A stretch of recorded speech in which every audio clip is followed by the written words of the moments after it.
আসসালামু আলাইকুম। আজকে আপনাদেরকে দেখাবো বিকাশ অ্যাপস থেকে কিভাবে বিদ্যুৎ বিল দিবেন।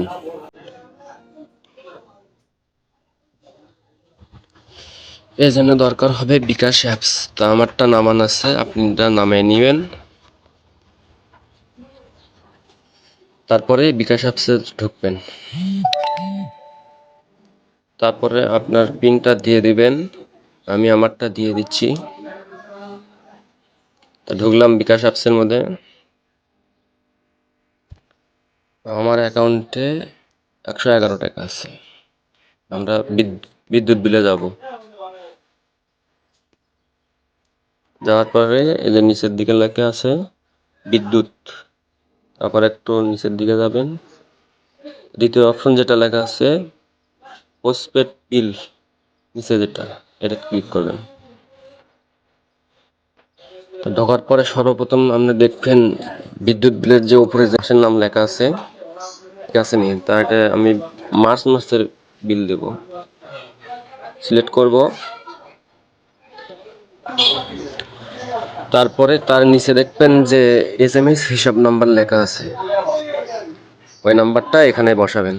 তা আমি আমারটা বসাচ্ছি, আপনাদেরটা আপনারা বসাবেন।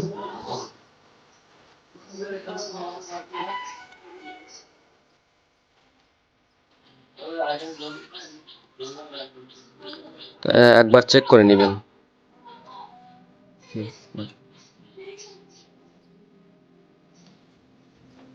তো আমারটা চেক করা হয়ে গেছে। তারপরে এই যে পে বিল করতে এগিয়ে যান, এখানে ক্লিক করবেন। তা বিল দেখাচ্ছে, আমার বিলের সাথে আপনি মিলিয়ে নেবেন যে বিলের টাকার সাথে ঠিক আছে নাকি। ঠিক থাকলে এই যে পরের ধাপে যেতে ট্যাপ করুন, তা ওখানে যাবেন।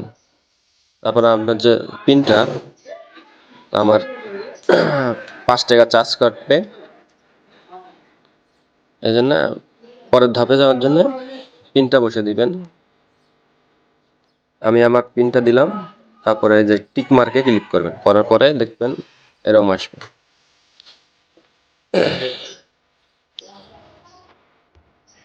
তারপরে এই যে পে বিল করতে টাইপ করে ধরে রাখুন, এখানে ক্লিক করে ধরে রাখবেন।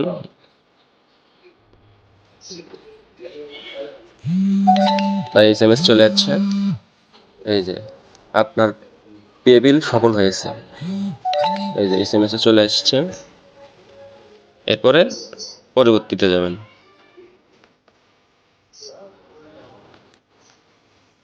আমার অ্যাকাউন্টে 111 টাকা ছিল, এখন 13 টাকা আছে। এভাবে সহজেই বিল দিতে পারবেন। তারপরে আপনার বিলটা সাকসেসফুল হয়েছে পরীক্ষা করবেন কিভাবে। এই জন্য আপনি এই যে পে বিল লেখা আছে, পে বিলে ক্লিক করবেন। এই যে বিদ্যুৎ লেখা আছে, বিদ্যুতে ক্লিক করবেন। তারপরে নিচের দিকে যাবেন, যাওয়ার পরে আবার ওই পোস্টপেড বিলে ক্লিক করবেন দ্বিতীয়টা। তারপরে আপনার যে বিলের মাসটা সিলেক্ট করবেন। বিল যে হিসাব নাম্বারটা আছে ওটা দিবেন, 10-65-0-17-14-25। তা আমি আমারটা দিয়ে দিছি। দেওয়ার পরে পে বিল করতে এগিয়ে যান, মানে ক্লিক করবেন।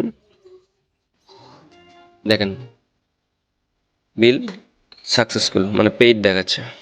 তো এভাবে আপনি চেক করতে পারবেন। ধন্যবাদ। তারপরে আপনি আপনার জায়গায় ফিরে যাবেন। এভাবে সহজে আপনি বিল দিতে পারবেন। ভিডিওটি ভালো লাগলে চ্যানেলটি সাবস্ক্রাইব করে রাখবেন, পরবর্তী আপডেটের জন্য নোটিফিকেশনটা অন করে রাখবেন।